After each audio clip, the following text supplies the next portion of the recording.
Minister Benjamin Netanyahu thanks President Obama for the U.S.'s commitment to Israel's security while reiterating a desire to make peace with the Palestinians.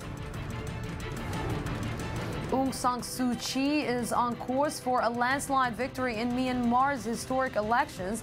Early returns show her NDL winning up to 70% of the seats in parliament. And Catalonia's regional government votes in favor of a resolution to split from Spain, setting it on a collision course with Madrid.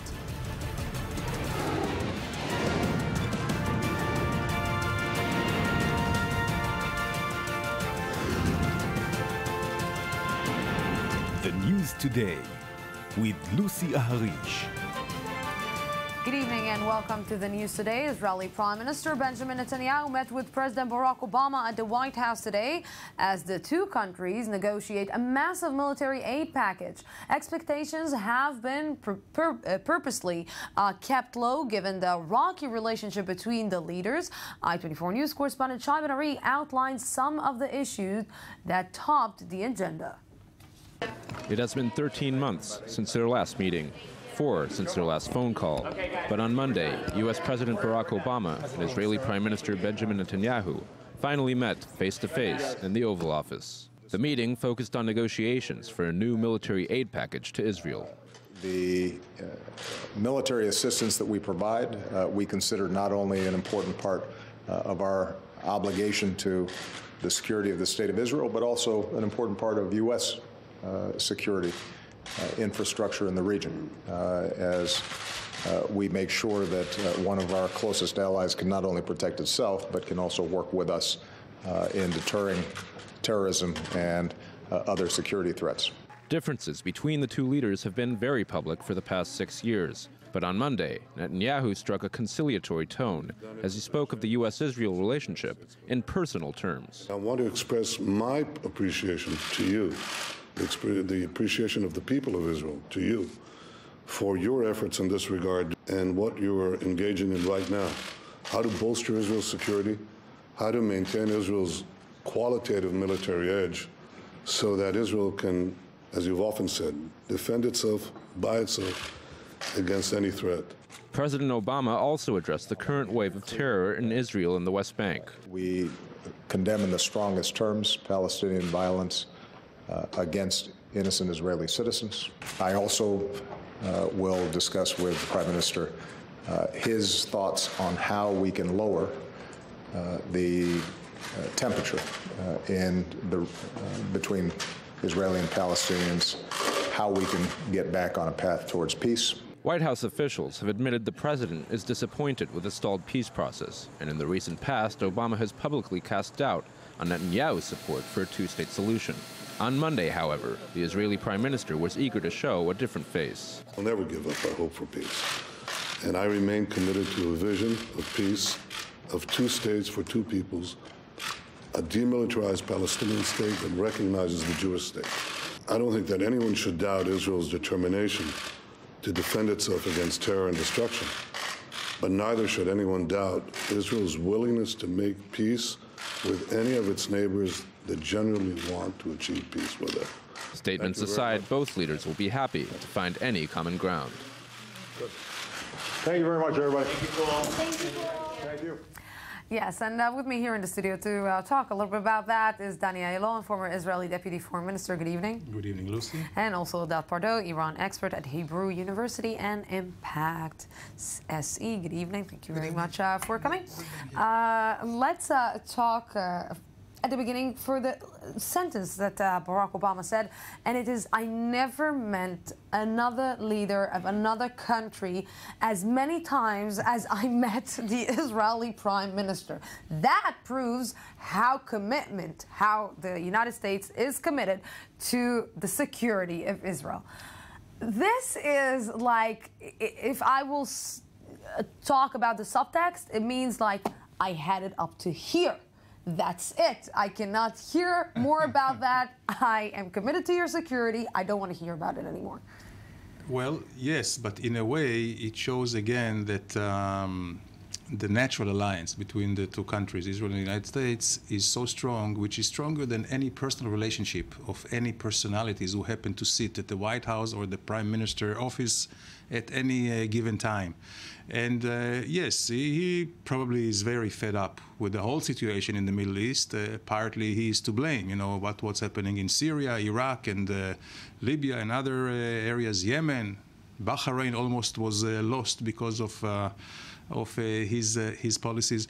But as far as Netanyahu is concerned, yes, there is no lost love between them, and I don't think that they can ever like each other or have sympathy to each other or appreciate one another. But I think the most we can hope for is some kind of coordination for the next year. We have to remember, Lucy, 1 year from now, exactly, November next year, there's going to be elections. This is pretty much the effectiveness of Obama's term. And in this case, there are a lot to be discussed. Coordination vis-a-vis Iran, coordination vis-a-vis the Palestinian Security Council, terrorism, ISIS, all these things. And they will have to discuss it in a very earnest way, even though they do not like each other. Let's talk about the coordination vis-a-vis Iran. And let's say it was a big loss for Benjamin Netanyahu. He went to the Senate, to the Congress, he talked, he tried, he spoke in the last 3 years, at least from what I recall, about in each and every UN General Assembly speech he spoke about Iran. He didn't succeed at the end.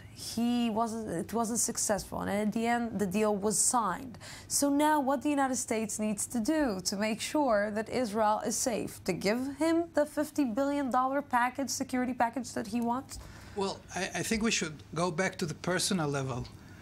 Both individuals, one president, one prime minister, they have history. They have a historical legacy for posterity to present. And both of them would be judged by future historians in terms of the success of the Iran deal. So let's forget about all this conflict. If the supervising Iran, monitoring closely and making sure that Iran does not become the empire which is being taught in Iranian school textbooks, and which the Persians are dreaming for thousands of years to rebuild their empire.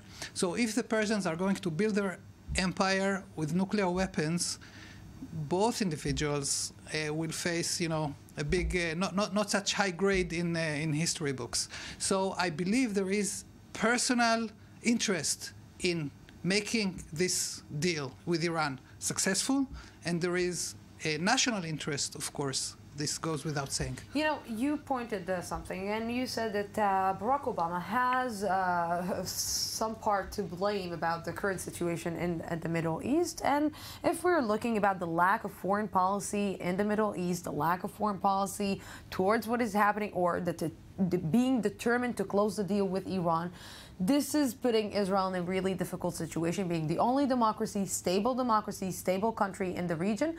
And in one way or another, maybe, and this is what I'm trying to think, maybe Barack Obama is saying to himself, okay, maybe I do need to give him this $50 billion package because he's pretty much by himself. But what will happen when another president, if a Republican president will come, we can understand that it will be good for Benjamin Netanyahu. But if a Democratic president will be, if Hillary Clinton will come, will she continue the promise that Barack Obama gave or giving to Benjamin Netanyahu? I think so, yes. First of all, if this deal is agreed upon, remember that the current deal now will expire only in 2017. So it's in about a year and a half from now. But I don't think that any president in the future, whether Republican or Democrat, will continue with this deal because it's an American interest. And I think that for Obama, it's an about-face change from his May 2009, if you remember the Cairo speech, when he talked about, actually before that, about opening a gap or a daylight between Israel and the United States. Now he's doing just the opposite. He understands that actually no daylight between Israel and the United States is the real source for stability here and for any better future in the future. Let's join to this conversation right now in Jerusalem. Michael Oren with me, member of Knesset for the Kulanu Party and former Israeli ambassador to the United States.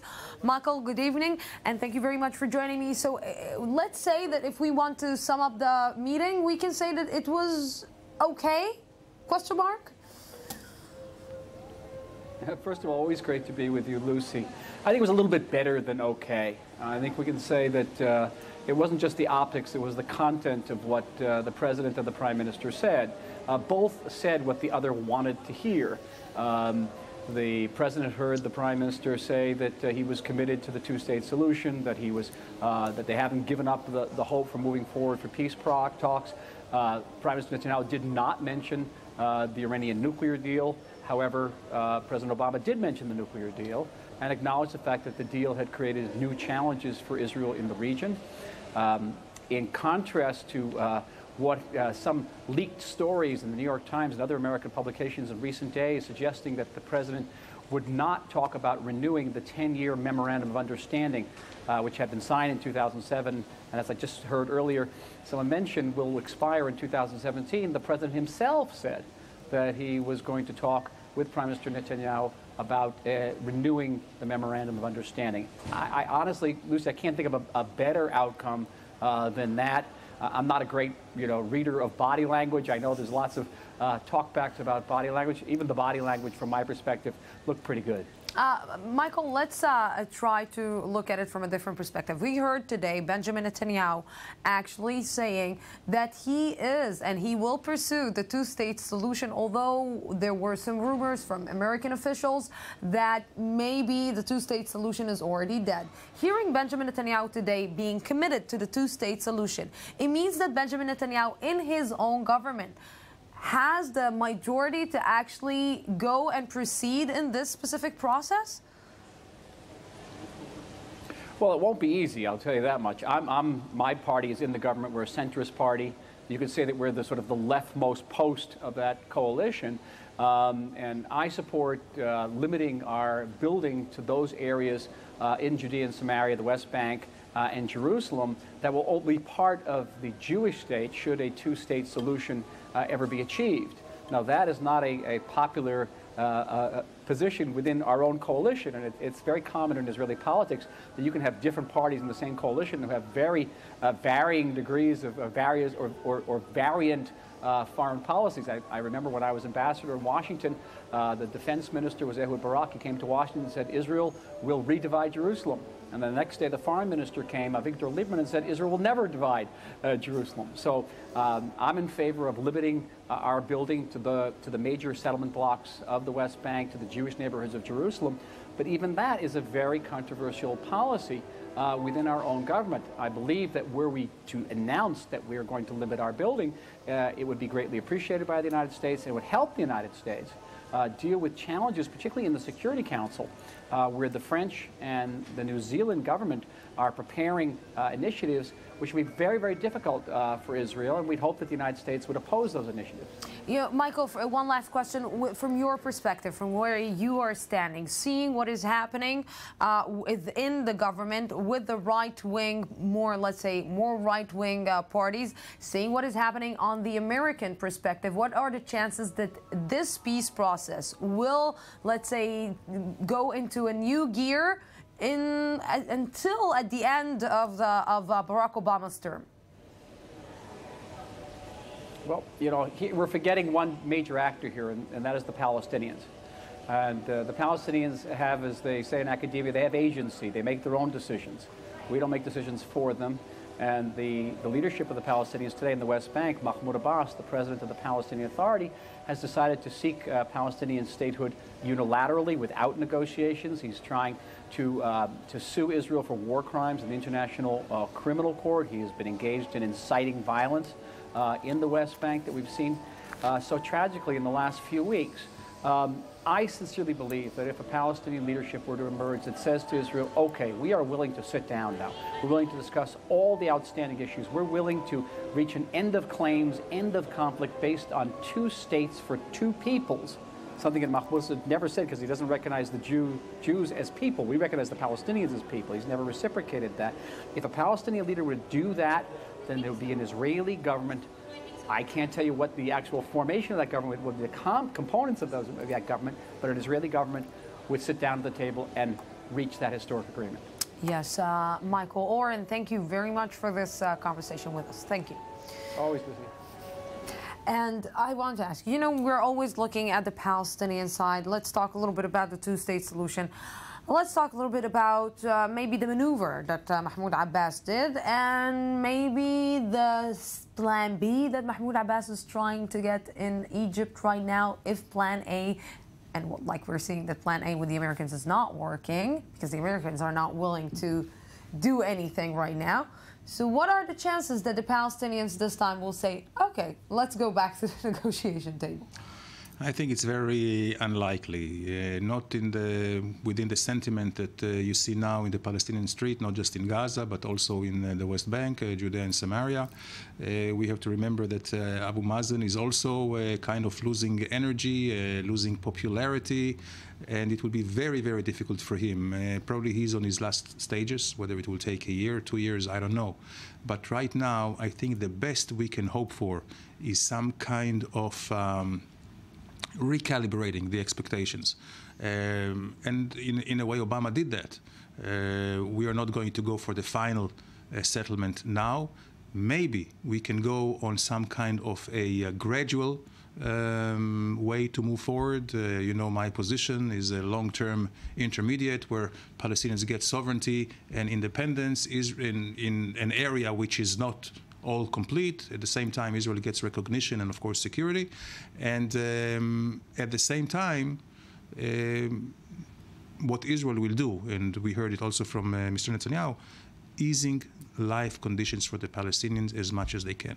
So meanwhile, just before I will talk to you about Iran, let's see what our Tal Shalev, our diplomatic correspondent Tal Shalev, who went with Prime Minister Benjamin Netanyahu to Washington, is reporting to us from there. Tal.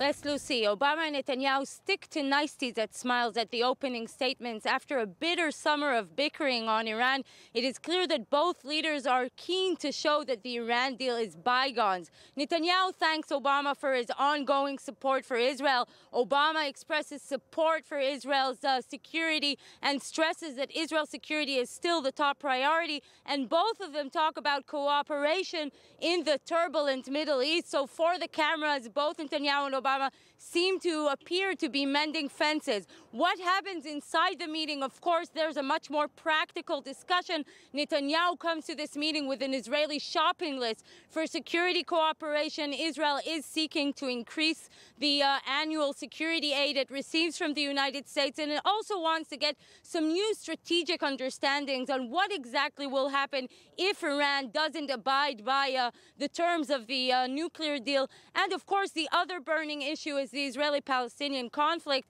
Netanyahu says at the opening statements that he is still committed to the two-state solution, but inside the meeting, Obama will want to hear from Netanyahu what exactly does that mean. And both leaders are expected to discuss some confidence-building steps that can improve the situation on the ground, while it is clear that the White House does not plan to launch any new peace initiative in the upcoming 14 months Obama still has in office.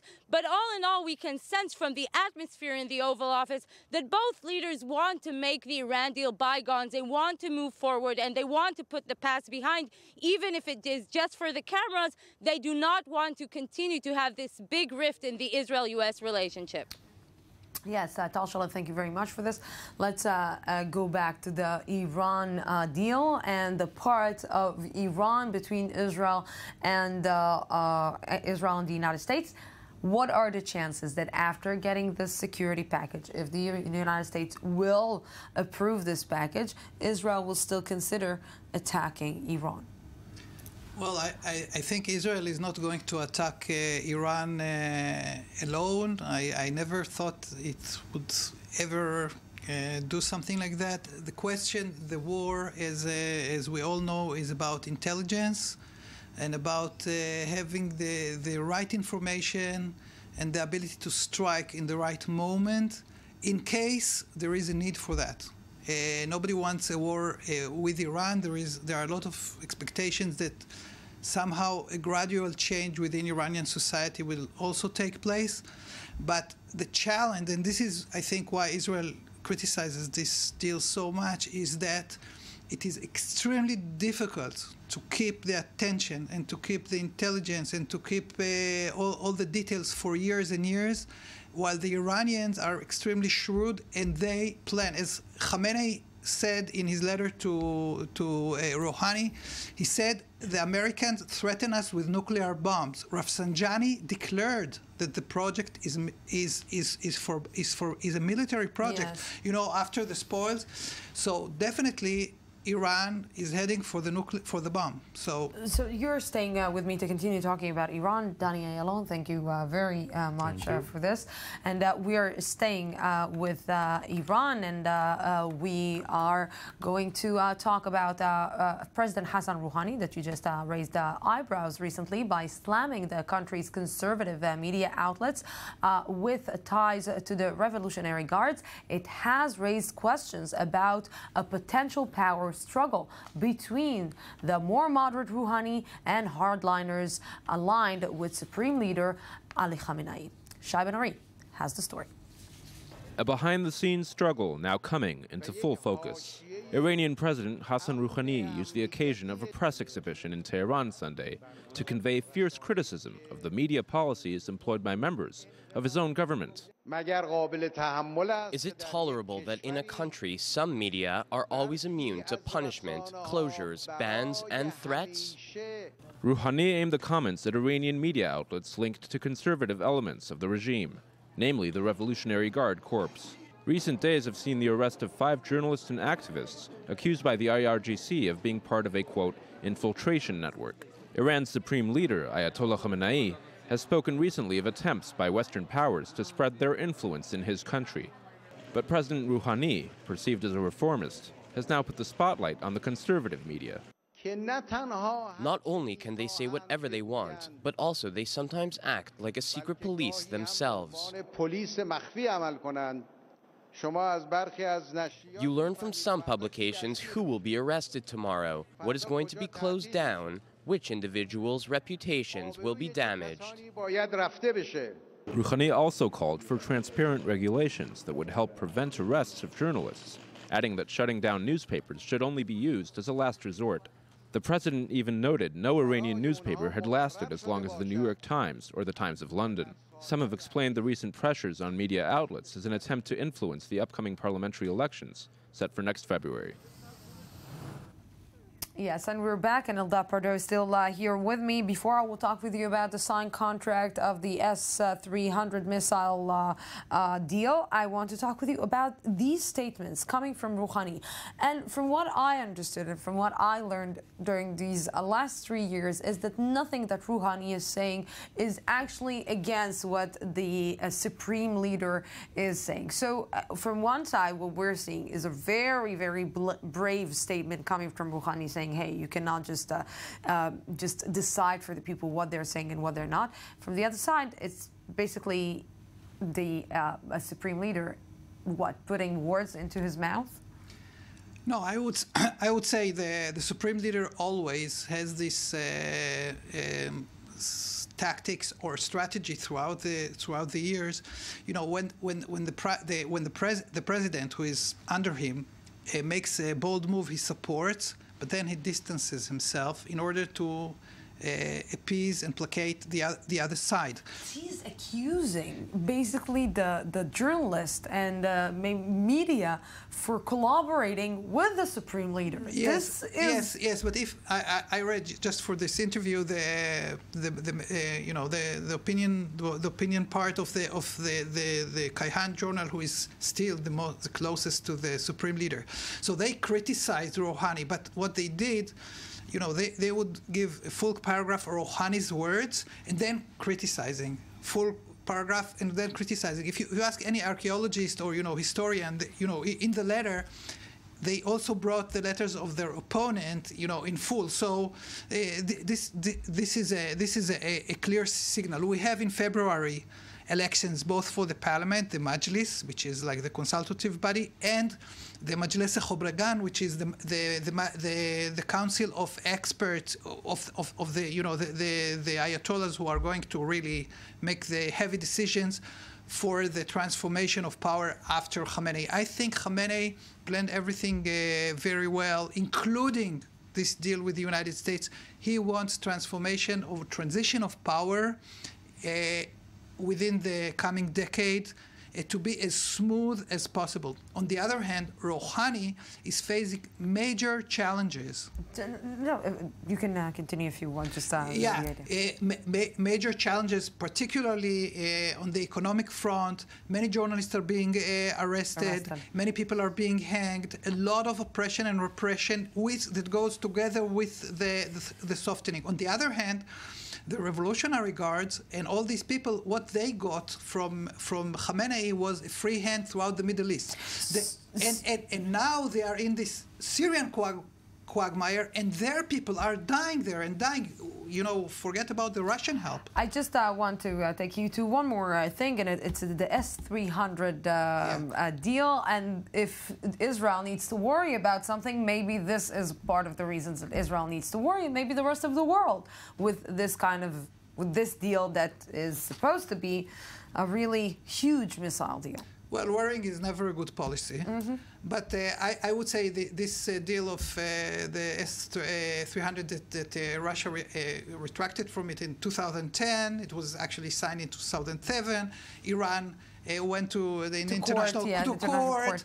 And what we heard from this Russian person in Dubai, he said, of course we signed, but Iran still needs to decide which kind of missile they want, and this will be by the end of 2016. And don't forget, there are Western sanctions over Russia, there are issues in Syria, there are a lot of things, and then there are various models of S-300. Some of them are really nasty, others are, you know, kind of nicer.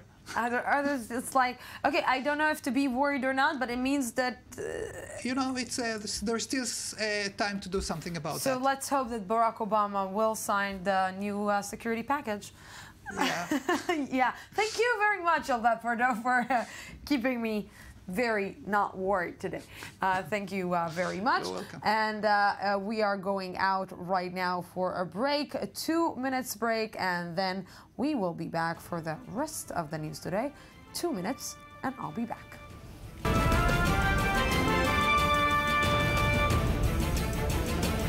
Prime Minister Benjamin Netanyahu thanks President Barack Obama for the U.S.'s commitment to Israel's security while reiterating a desire to make peace with the Palestinians. Aung San Suu Kyi is on course for a landslide victory in Myanmar's historic elections. Early returns show her NDL winning up to 70% of the seats in parliament. And Catalonia's regional government votes in favor of a resolution to split from Spain, setting it on a collision course with Madrid.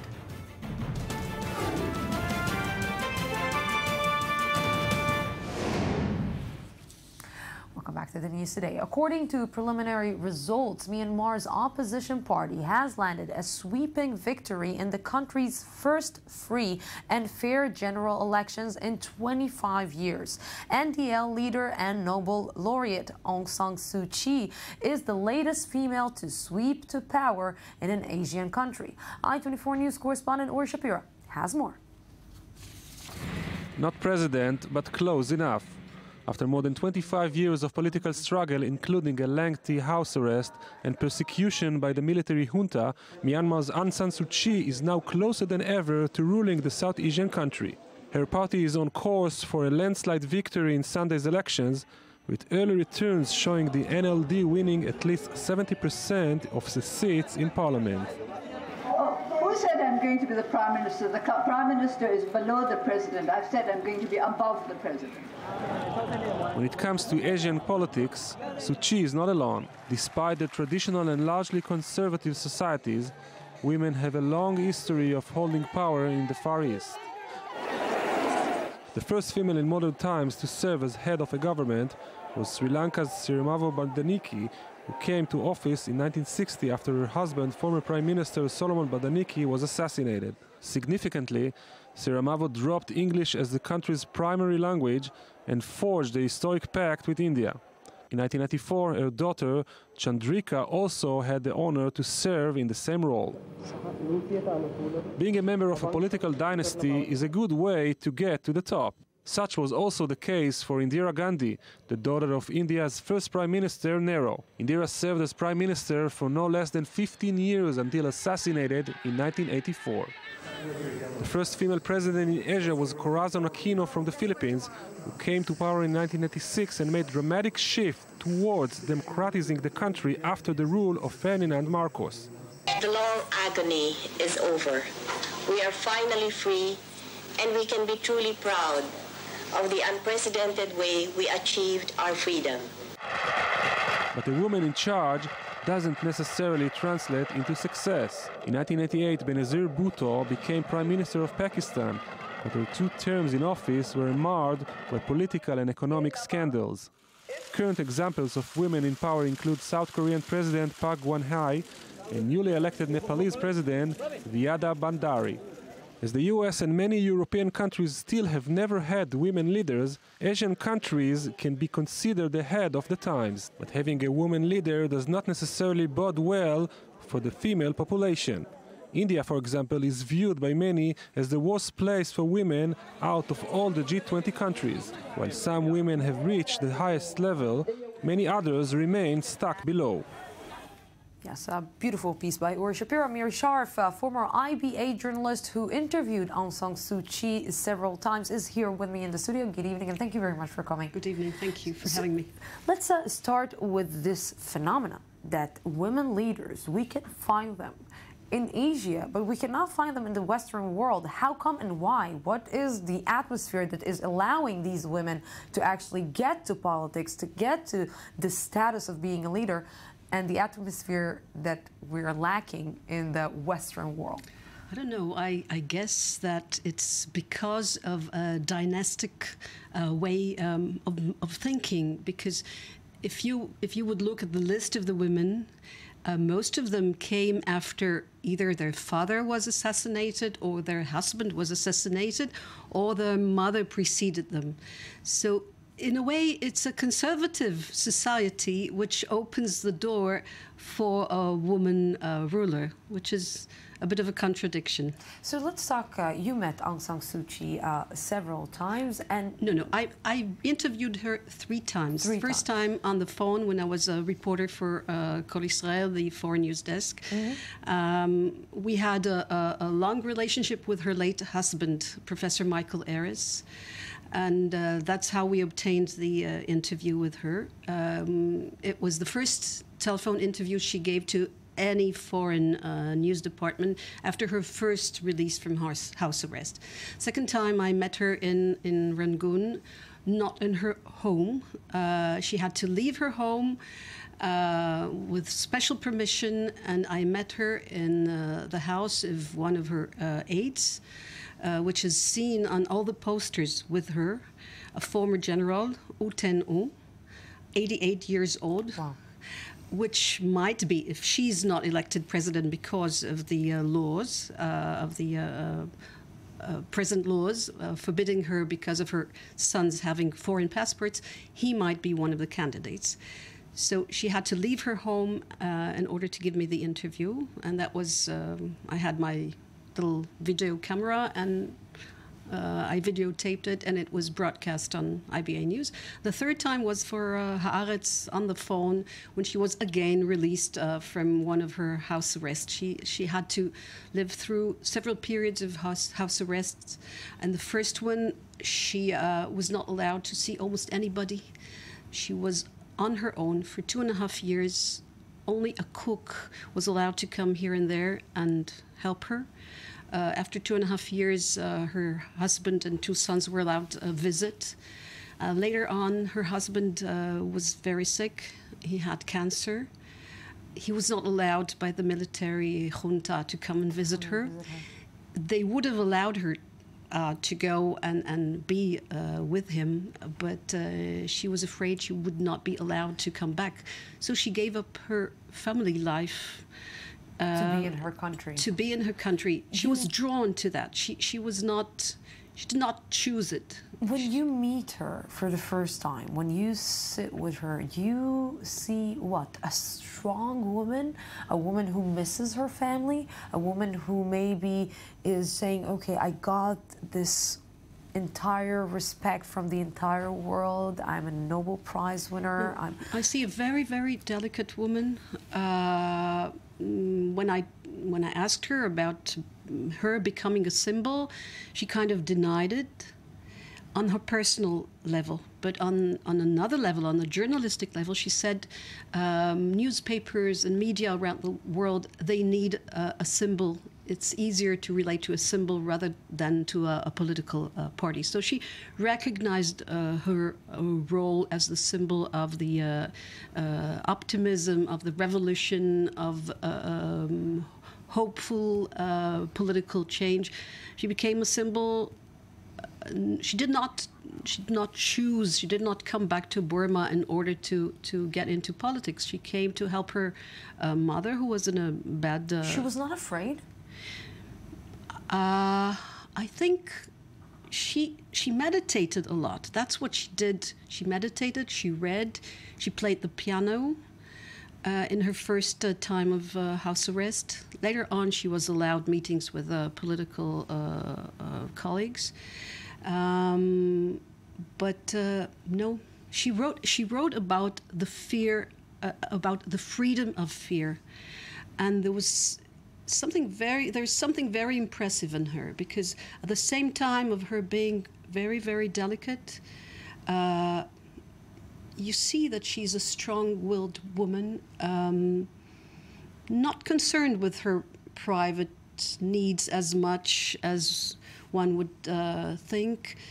She's really, really dedicated to this idea, and she really gave up a lot of things in order to remain in her country and become a leader. And I met rebel students also both in Burma and in Thailand. They all looked up at her, not only as a person on a pedestal. She hated me asking her about being on a pedestal. She said, no, I was always and I'm always a part of the people, and I have to work with the people for the people. Sure. So, but the students and the people I met, they all looked up at her and they said, you're our light, you're our sunshine, and so on and so forth. So it's amazing. It's like I'm seeing her and I'm hearing what you're saying about her, and I'm longing for leaders like that here in our country. Yeah. Miri Sharf, thank you very much for coming to our studio. Thank you very much. Catalonia's regional government voted today in favor of a resolution to split from Spain, launching a so-called roadmap towards independence, which the central government in Madrid has vowed to block. I24 News correspondent Ori Shapiro reports.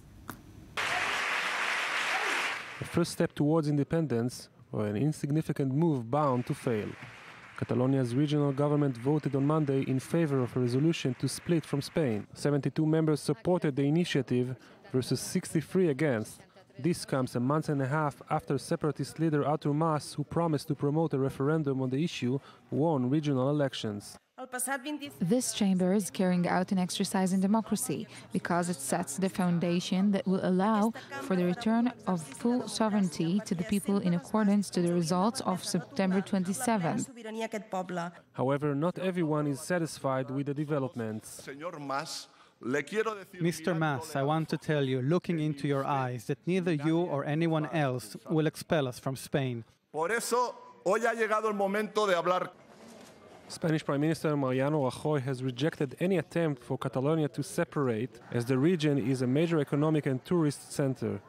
The government that I lead guarantees that they won't achieve any of their goals. This proposal, in case it is approved by Catalonia's parliament, will not have any effect. The history of the northeastern region of Catalonia dates back to the medieval times. After the death of Spanish dictator Franco in 1975, many ethnic groups, including the Catalonians, demanded independence. Even today, many in Catalonia speak a different language and view themselves as distinct from the Spanish nation. Last year's referendum in Scotland gave inspiration for Catalonians to carry out their ambitious plan. Though the people of Scotland rejected independence, it seems possible that not too long from now, a new European country will be established. And with me right now on the phone is Mark Vidal, a journalist at the ARA, a newspaper. Good evening. Thank you very much for joining me.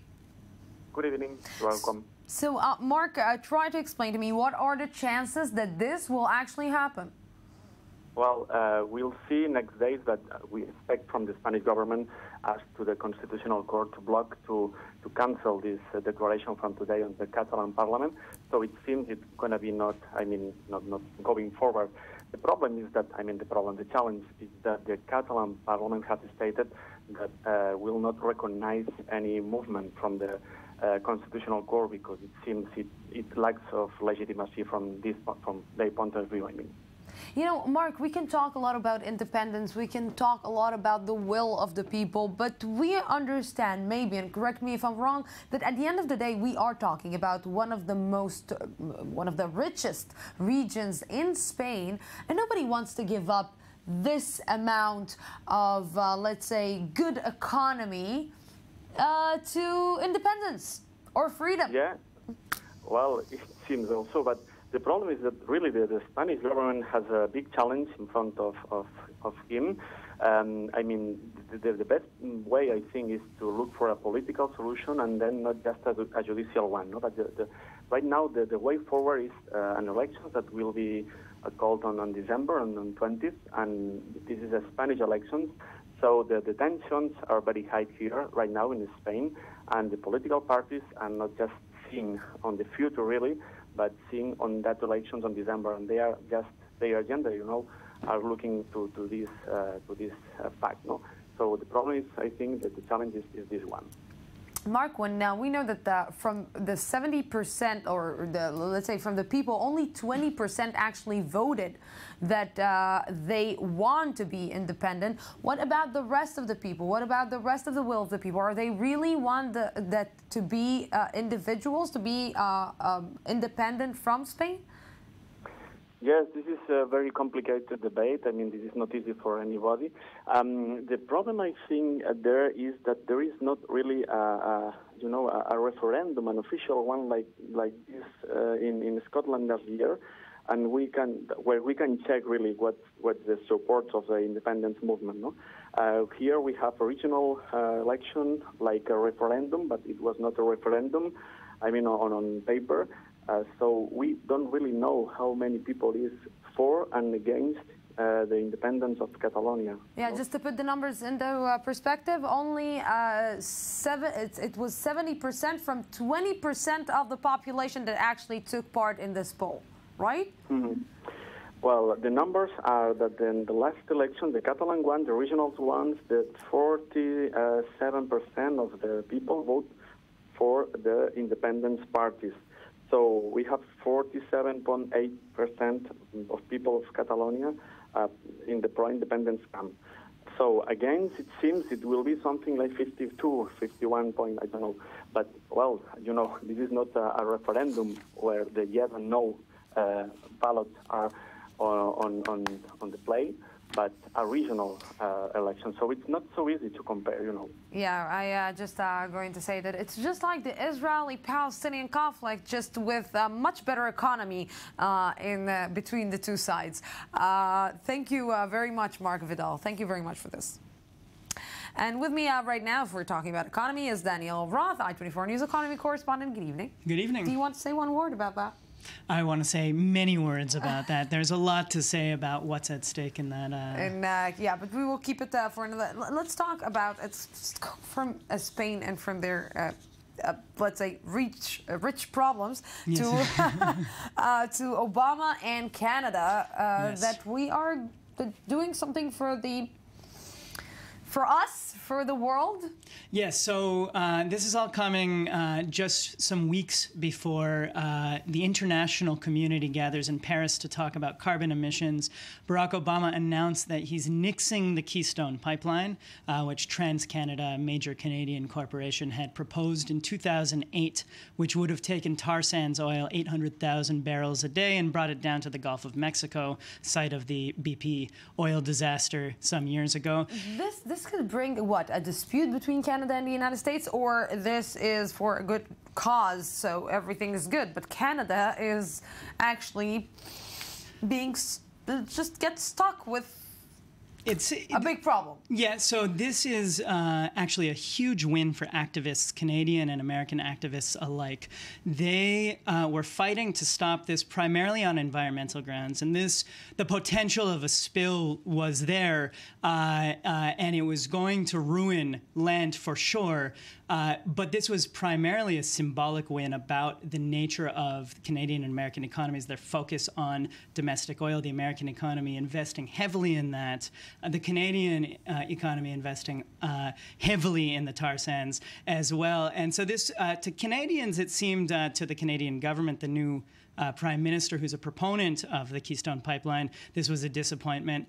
At the end of the day, for Americans, though, this was only going to create about 50 long-term jobs. 50, not the thousands people talked about, which it would have created in short-term jobs, but 50 long-term jobs. So for Barack Obama, it wasn't really a big deal. It wasn't such a hard choice. Just before Paris, not a lot of jobs, environmental degradation. You got yourself there a winning choice in canceling the Keystone Pipeline. Do you have, can you tell us one word or in one sentence about the IMF? Yeah, so the IMF, all of this is marked by low oil prices. The IMF is calling on the Gulf countries to think about diversifying how they make money. So most of them are oil-based economies. They're trying to advise them to, first of all, diversify their income, as anyone should be advised to do. At the same time, they're starting to nudge them about austerity measures. They're starting to tell them to cut social services. Not sure how that will be taken in the Gulf countries. Probably not well, but that's the IMF's MO at the end of the day, is pushing on austerity measures. I have so many comments to say about that that I don't want to even start. Daniel Roth, thank you very much for Thank you. The World Meteorological Organization says greenhouse gas levels hit a record high in 2014 for the 30th year in a row. The news comes ahead of a major climate change summit at the end of the month in Paris, where countries will attempt to reduce their carbon footprints. How dangerous is the air we breathe? Concentrations of carbon dioxide and other greenhouse gases in the atmosphere hit a new high in 2014. The World Meteorological Organization, a specialized agency of the UN, released new data on Monday, saying greenhouse gas levels hit a record high for the 30th year in a row. We have broken a new record once again.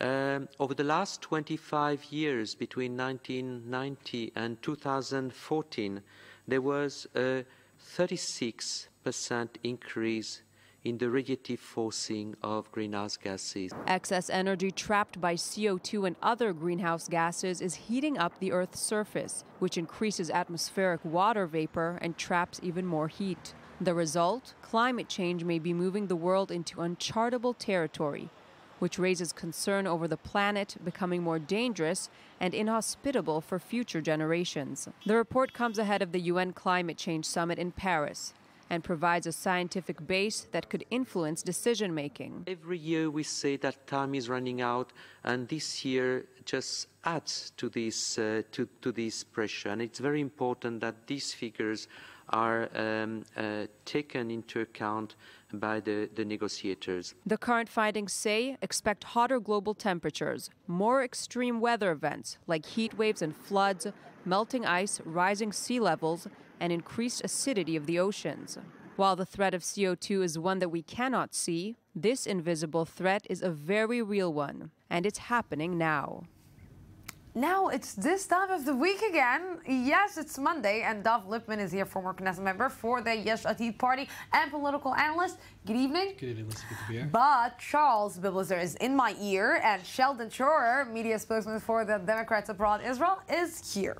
Good evening, Which Lucy. means that we are going to talk right now about the presidential campaign, of course. 1 year away. One year away. Right now, beginning of November. It.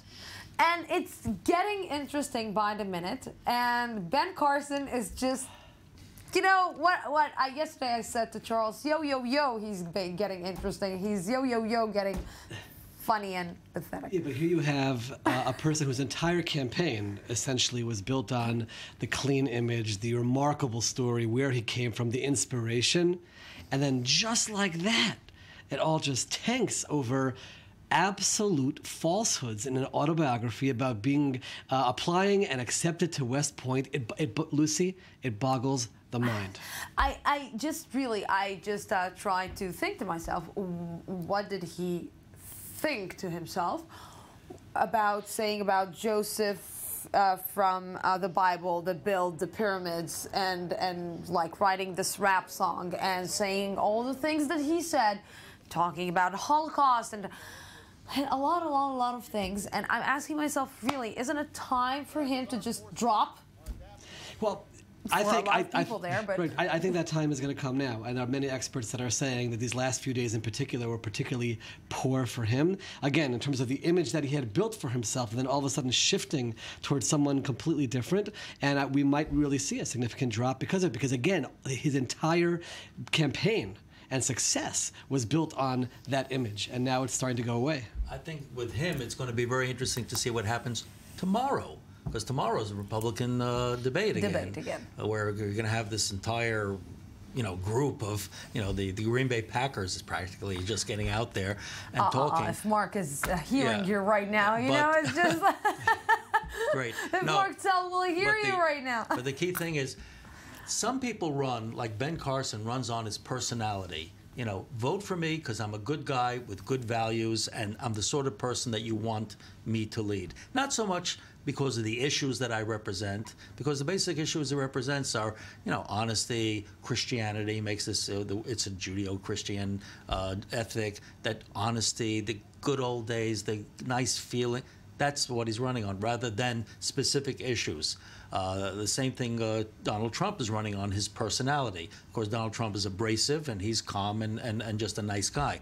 But right now he's leading in Iowa in the polls, but he's losing just about in everything else. If he doesn't have a great showing in Iowa, he's not going to do well. But more important, on the debate tomorrow, he had very little airtime in the last debate. He just wasn't that interesting.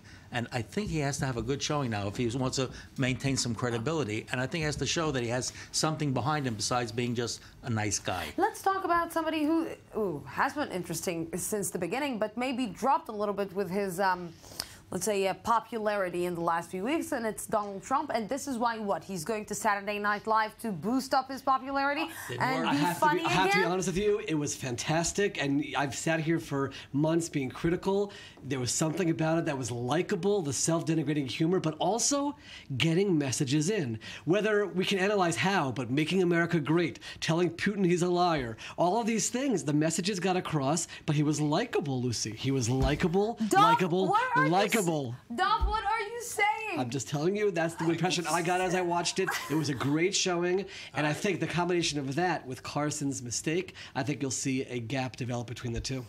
I don't know. I didn't see the show, but everything I read about it was that the show tanked, that it was boring, it wasn't funny, and that he didn't really acquit himself too well, although he did use Saturday Night Live in order to get his political message along, whereas Saturday Night Live really did not get a funny Charles is just telling me that they got the highest ratings since 2012. I think that they also need to send him, like CNN, a thank you card and flowers. That was before the show, not after the show. Keep in mind that in the Fox debate tomorrow, 2 candidates are being removed, Christie and Huckabee, so it's down to 8. So the candidates will get a little bit more airtime, and that'll be interesting to see how that plays out. Let's just, before we're finishing, let's talk a little bit about the Democratic and Hillary Clinton just dropping the other issues and starting to focus on women. She's a woman. She's a woman. Right. We've discovered that she's a woman. I really believe, my own personal analysis is that she realizes that she pretty much has the primaries wrapped up, and now it's focusing on the national campaign, and there it's the woman issue, especially if her opposition is either Trump, the woman issue will go very well against him, or an African American or Hispanic American. This is her sort of majority issue, but I think that's where she's going with it. I think it's interesting that until now, the woman issue is not important. Ben Carson is not white. I don't think that's that important at all, has zero importance. And I think her being a woman, or Carly Fiorina being a woman, hasn't really been important. I think that's a credit to the American voter. But one thing, she does have, she's well ahead of everybody, at 90% of the vote. She has 146 congressmen supporting her. I think Ben Sanders has one. You know, so we're talking about someone who's really swamping. But the Democrats have dropped two of their non-competitors. So the only one really left is Mark O'Malley, and he's there as a moderate candidate to pick up the pieces in case the Republican attacks on Hillary might be successful. And that would be an interesting development. I see him going all the way to the end. Gentlemen, thank you very much for being with me. We are going out for a break and update from our news desk, and then we will be back for the third part of the news today. Don't go anywhere.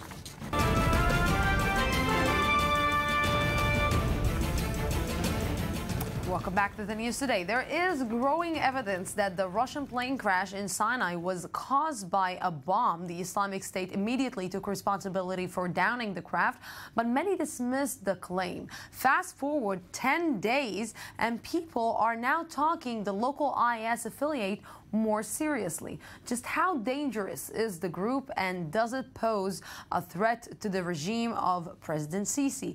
Here to discuss this with me is Avi Melamed, head of the International and Middle East Affairs at the Eisenhower Institute. Good evening. Good evening, Lucy. And also Yitzhak Lebanon, former Israeli ambassador to Egypt. Ambassador Lebanon, thank you very much for coming. Thank you for inviting me. So let's talk. What we are talking about the Sinai Peninsula as a no man's land, or maybe the land of the Bedouin, of the tribes, and now also of ISIS. Can Abdel Fattah al-Sisi find a solution to the Sinai Peninsula? And maybe the problem in the Sinai Peninsula can cause Abdel Fattah al-Sisi eventually to lose his position. Well, Sinai Peninsula, it's a very interesting area. First of all, it's beautiful, it's gorgeous. Now, it definitely ruled mostly by the Bedouin tribes, but we could clearly distinguish between the southern part of Sinai and the northern part of Sinai. The southern part of Sinai is mostly clearly dominated by a conglomeration of something like 10 different tribes who are very powerful on the ground. In the northern part of Sinai, what you see mostly to the north part of Sinai, this is an area stretching, roughly speaking, between the central part of Sinai, which is the mountainous area called Jabal Halal, and all the way up to the north towards the Egyptian-Gaza border. The area of Sheikh Zweid, Rafiah, El Arish, the towns, the big towns there, these are the major nests, sort of speaking, in which these groups, these different groups that operate, including, of course, ISIS in Sinai, find kind of like a harbor to operate from within.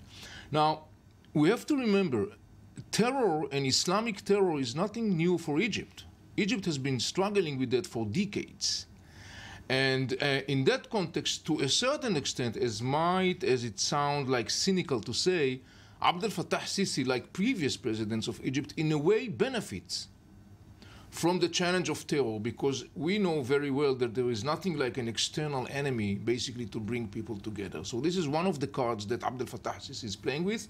By the way, the Egyptians have been conducting a very intensive military campaign, mostly in the last couple of months, under the name of the Right of the Martyr, Haq al-Shahid, and apparently with some kind of like tangible outcomes out of this military campaign.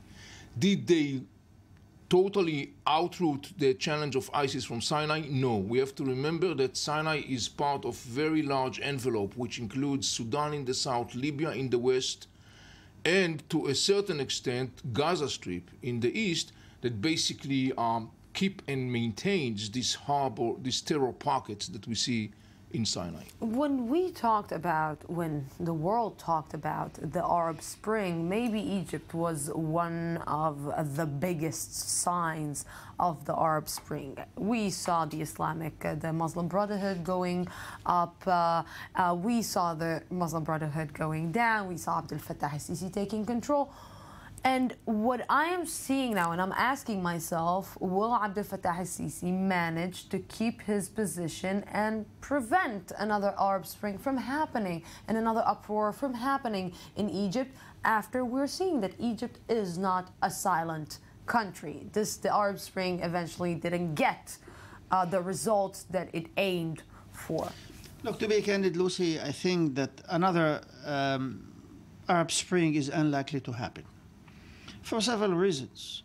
It happened once and it was a total failure. It was not a spring and it was nothing. See what happened now. We are back to square one. You know, everybody is saying that Sisi is exactly like Mubarak. All the regime is back and the ancien regime is, you know, back into power. The second point is that I think that Sisi in these days, he is in a dire situation. He is, you know, a little bit, you know, nervous, and with reason. Because in the last 2 years, what he have done, he wanted, you know, to fight or to struggle against terrorism, whether it will be the Muslim Brotherhood terrorism or with the ISIS in Sinai terrorism, in order to bring stability to Egypt and to call back all the investors, the tourists, etc.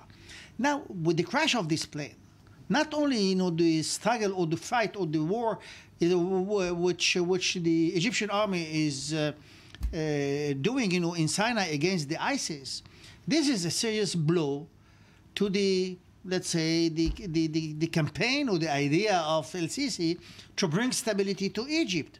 Now, see what happened with all the carriers, you know, Lufthansa, British Airways. They say, look, we're not going to fly over Sinai. See what happened, you know, with the Russians. The Russians themselves, you know, they do not believe that the Egyptians can, let's say, send airplanes to evacuate the people from Sinai back to Russia. They send themselves, you know, the airplanes. So this is a blow to Egypt. If this blow, or the future, I hope not, but the future blows like this, if this will put in danger, let's say, the regime of el-Sisi, I think no. Or to a certain extent, I don't think it's unlikely to see another Arab Spring, and I don't see that ISIS or the Islamic State can, let's say, be an existential threat to the regime of el-Sisi. What can be is the instability inside Egypt, because on the other hand, regardless of what I have said, that Sisi did not manage to control the full country even after 2 years, that he persecuted the Muslim Brotherhood, he put all the leadership in prison or in exile. Still, there is no social stability in Egypt, and the Muslim Brotherhood can still go into demonstrations, into the street, and make el-Rabi'a like everybody saw. So this is a danger. I want to take it to the Israeli side, and from a report that came out in the United States is saying that there is a danger to Abdel Fattah al-Sisi's rule in Egypt.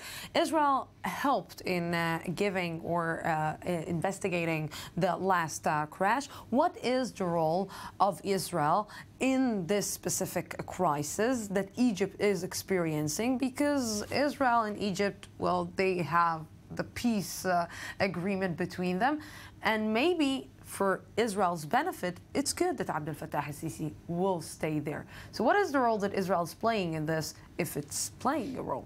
Well, as you said very accurately, Lucy, Israel's interest is to see Abdel Fattah al-Sisi stays in power. In fact, Israel in Egypt today, under the leadership of Abdel Fattah al-Sisi, has a very serious, one major common denominator, and that is the stability of Egypt as much as possible. Now, in that context, Israel and Egypt shares two major challenges immediately, which basically brings Israel and Egypt together to the table. One is the challenge of the terror in Sinai, and the other one, which is not separated from that, is the challenge of the Gaza Strip. And it's no wonder to see that in the end of the day, Israel and Egypt has quite similar policy towards the challenge of terror in Sinai, not to say also in context of the challenge of the Gaza Strip under the control of Hamas. I would even say that Egypt is much more tough in its relation towards Hamas rule in the Gaza Strip. It's not a secret that Israel and Egypt are very closely cooperating at tactical level, in intelligence level, in order to confront the challenge of ISIS and other militant Islamist groups operating in the Sinai Peninsula, as well in the context of the Gaza Strip. And obviously, Egypt's stability is Israel's ultimate strategic interest. If Egypt, God forbid, is spinning out of control, this is a very bad news to the region. I don't think it's going to happen. I think that Abdel Fattah Sisi is staying in power, but obviously, as mentioned before, it is a massive blow what happened in Sinai. For Abdel Fattah Sisi, we have to remember that Sinai is one of the most important, or to be more accurate, the southern part of Sinai is one of the most important income sources of Egypt. And this is a massive blow for the tourism, the incoming tourism. Hopefully, I can hope that the Egyptians will very quickly take the lessons that they have to take the lessons in order to rehabilitate the situation. Otherwise, they will be in problems. You know, just to know one sentence, I think that from Fattah al-Sisi himself, I think that he doesn't have any scruples to seek help from Israel. You know, he's facing a dire situation in Sinai, and he would like really to put an end to the terrorism. And I think that he can do that. You see, there is only one major airport, it's Sharm el-Sheikh. Look, they will put a huge, effort in order to change the security measures there, and they will do it. I think that we can, let's say, hope and see that the Americans will be involved in providing intelligence to the Egyptians in order that Sinai will be limited only to the war that the Egyptian army is against ISIS, and the rest, basically tourism and Sharm el-Sheikh, will be safe. I think that the Sisi will be able to do it. And we will go back to the beaches of Sinai? By the way, he did a very wise move recently. He was passing legislation regarding the ownership over lands in Sinai, which is a very serious move. Gentlemen, thank you very, very much for this. And we just going to the next subject. Tenders were published today for the construction of a new bridge connecting Israel and Jordan. The initiative is a key part of the Jordan Getaway Development Project, a joint business area near the shared border. Israel's Deputy Minister for Regional Cooperation, Ayub Kara, said he hoped the industrial zone would enhance ties between the nations. And with me right now is sports correspondent Jonathan Reagan. And not like sick, but sick, really flu. I'm not sure not to. Yeah. I'm not sure about that. But you got the flu. Yes. Why did you come here today? Because I left. Stay home? I left our viewers without the sports yesterday. I may do it again tomorrow. We can't be that evil to our viewers at home. Okay, so you're not contagious? No. No? You sure? Okay, so let's talk about... As for this... let's talk about Palestine and Saudi Arabia. Saudi Arabia. It's the match that was supposed to be held in Aram, in East Jerusalem, about a month ago, but the Saudis refused to cross the border to hand their passports to Israeli officials. Eventually, the game was held in Amman today. No goals there. Just a few hours ago, which is convenient for the Saudis. First, they didn't play an away match. It was on a neutral ground, and it was convenient for them because they're way ahead in the standings. But, the game was held, which is nice. Another game that Palestine was supposed to host at home will take place on Thursday, again in Amman against Malaysia.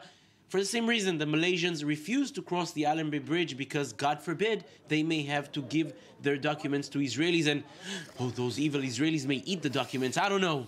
Just the Allenby Bridge, so let's explain. It's the border between Israel and Jordan, and there are solutions that they have been suggesting that maybe they will be flown by helicopters from Amman to Ramallah and then not see any Israelis on the way, but even then they don't want to do it, so the games are held in Jordan. The Palestinian Federation had to accept it, and they play in Amman. They're lost. Yeah. Okay, let's talk corruption.